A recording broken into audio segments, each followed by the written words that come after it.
BT Sport have uploaded this video, this fight, to their YouTube channel. It's available right here on BT Sport Boxing.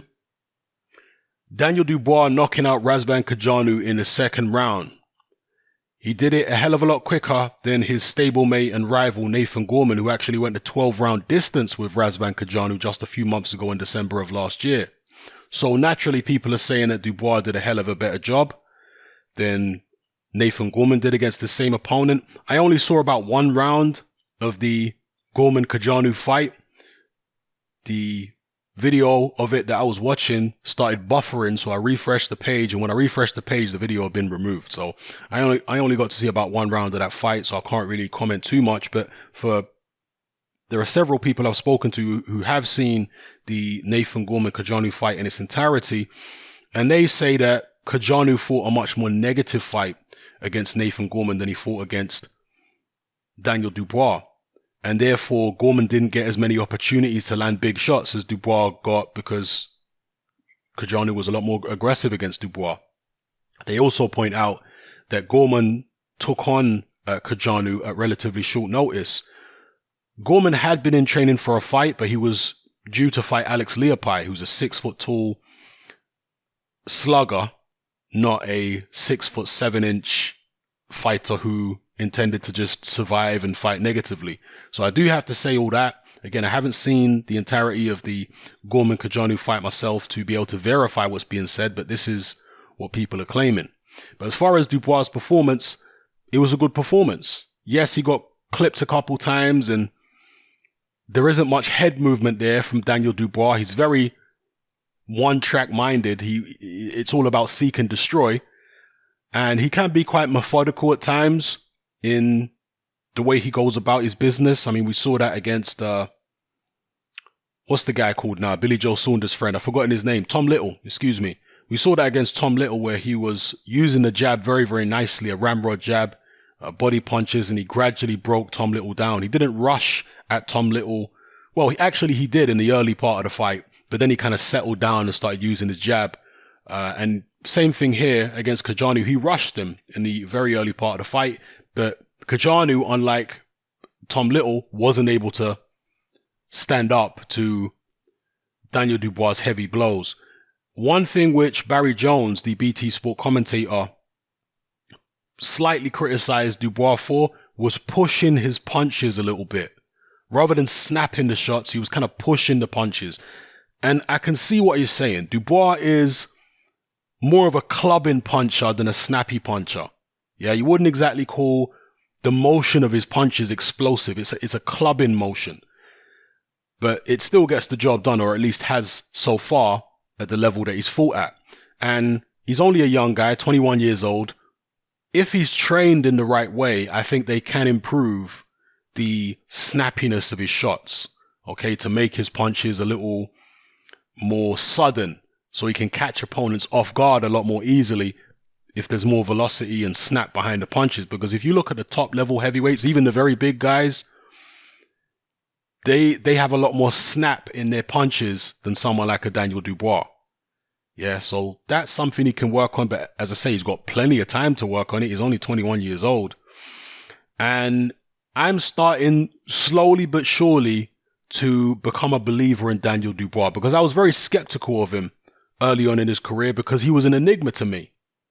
You know, I like to be able to read a fighter in terms of the personality that he has, and because I gain some kind of insight into the workings of their mind and how they may react in certain situations emotionally and mentally.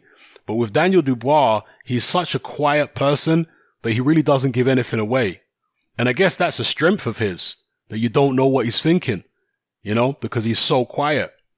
But throughout his young career so far, what he's done in the ring has gradually started to convince me that this guy might actually go on to be one of the world's top heavyweights. I'm not completely sold yet, but I'm getting there after being initially skeptical.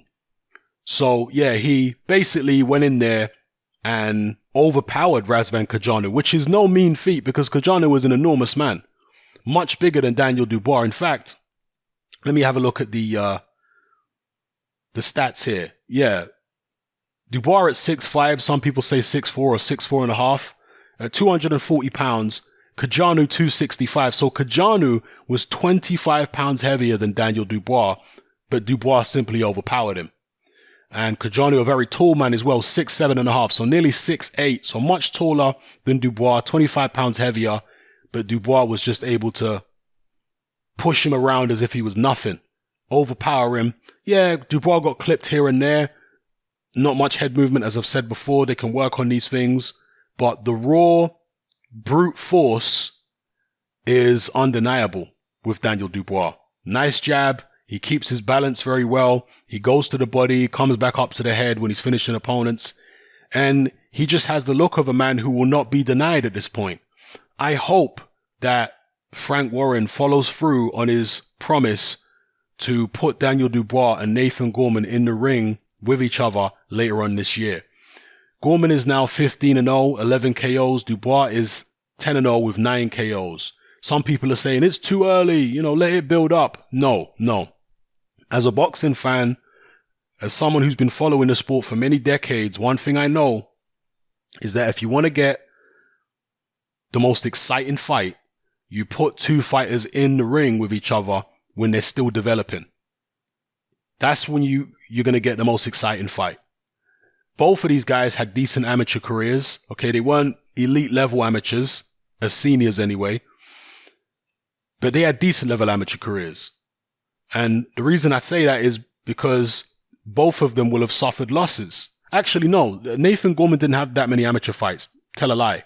I think Daniel Dubois had a lot more amateur fights than Nathan Gorman, but they when I say decent level, they both fought for their country as amateurs. So they weren't just ABA guys. They were guys who were, training with their country and whatnot. So they fought at a decent level. They sparred together.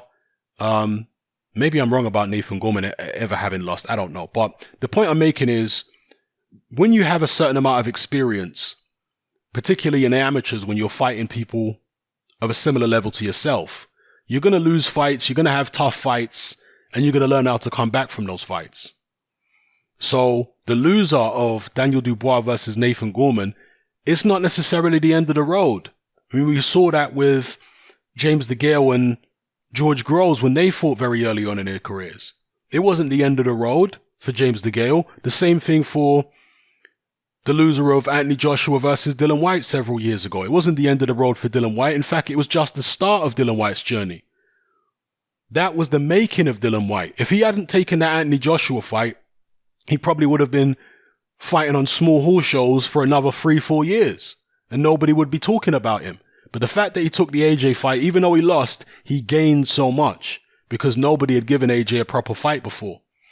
So I think you should strike while the iron is hot and follow through on what Frank Warren is claiming he's going to do and match Nathan Gorman and Daniel Dubois later on this year. I think you're going to get the best fight out of it if you do it this year. If you wait until they're both at world level, if they ever get to that, it's probably going to be a lot more of a cagey affair, and that's not what I want to see. I want to see an explosive fight between two young guys full of testosterone who have got everything to prove and a chip on their shoulder. That's what I want to see, who are a little bit reckless. The entertainment value will be better. So anyway, impressive performance by Daniel Dubois. He does have technical things to work on. From a technical point of view, yes, Nathan Gorman does look better. He rolls with his punches, and there's just a lot more boxing acumen there with Nathan Gorman. But Daniel Dubois' sheer size, his physical strength, his punching power might be able to overwhelm the physically smaller Nathan Gorman. Might be able to. I'm not saying he will, might be. Styles really do make fights. I know some people have been saying Dubois is going to destroy Gorman simply based off the fact that he took out Cojanu much quicker than Gorman did. Boxing doesn't always work like that. It doesn't always work like that. It is chess, it's not checkers. It is styles make fights. I mean, if you were just going to base it on that, I can go to the old cliched example of Muhammad Ali, Joe Frazier and George Foreman in the 60s and Ken Norton, the 70s, in the 1970s, because George Foreman came along, destroyed Joe Frazier, destroyed Ken Norton in a couple of rounds. And those were both people who had beaten Muhammad Ali. So logic would tell you Muhammad Ali's got no chance against George Foreman. But Ali went in there and knocked George Foreman out. Styles make fights, right? So with Nathan Gorman, yeah, he might have gone 12 with Cojanu. That doesn't mean he can't beat Daniel Dubois. He's a different kind of fighter. And Gorman, in the interview at ringside when he was asked about Dubois' performance, that's what he said. He said, styles make fights. And I believe my style beats Daniel Dubois' style. And he's been in the ring with him before sparring, so we'll see. Let me know what you guys think in the comment section below. Daniel Dubois' performance against Razvan Cojanu, were you impressed? He did a similar job against Cojanu to what Luis Ortiz did. Let's be real. I know it was several fights ago now, but it does have to be said. So let me know what you guys feel in the comments. It's happening, I'm out. Join me on Patreon. I upload a minimum of 2 podcasts every single week, covering a wide variety of controversial topics, as well as live stream Q&A sessions. Take a look on screen right now at some of the podcasts I've produced so far. For just $3 a month, the equivalent of about £2 a month, you get access to all my new podcasts and my entire back catalogue of past podcasts, including my popular Confessions of a Nightclub Bouncer series. You can listen on your computer or on your smartphone or tablet by downloading the Patreon app from the Google Play Store or the App Store for free. The Patreon app also allows you to download each podcast in MP3. For less than the price of a cup of coffee, you get access to dozens of hours of exclusive content. It's easy to sign up, there's no contract, and you can cancel at any time. So come and join our community of free and critical thinkers by signing up with me here on Patreon today.